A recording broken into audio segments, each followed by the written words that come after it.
નમસ્કાર, આપ જોઈ રહ્યા છો સ્પાર્ક ટુડે ન્યૂઝ। દાહોદ જિલ્લાના ફતેપુરા તાલુકામાં રામનવમીના પવિત્ર પર્વ નિમિત્તે ભવ્ય શોભાયાત્રાનું આયોજન કરવામાં આવ્યું। આ પ્રસંગે ફતેપુરા ગામના તમામ ભક્તો મોટી સંખ્યામાં ઉપસ્થિત રહ્યા હતા અને સાથ સહકાર આપ્યો હતો। સમગ્ર પંથક જય શ્રી રામના નાદ સાથે ગુંજી ઉઠ્યું હતું। શોભાયાત્રા દરમિયાન બેન્ડ બાજા અને ડીજેના તાલે ભક્તો મન મૂકીને ઝૂમ્યા અને ભક્તિમય માહોલ સર્જાયો।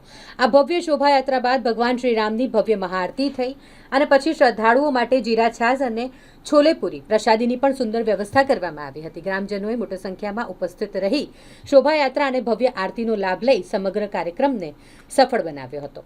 કોઈપણ અનિચ્છનીય બનાવ ન બને અને શાંતિપૂર્ણ માહોલમાં શોભાયાત્રા પૂર્ણ થાય તે માટે ફતેપુરા સ્ટેશનના પીઆઈ અને પીએસઆઈ તેમજ તેમની આખી ટીમ દ્વારા ચુસ્ત પોલીસ બંદોબસ્ત ગોઠવવામાં આવ્યો હતો।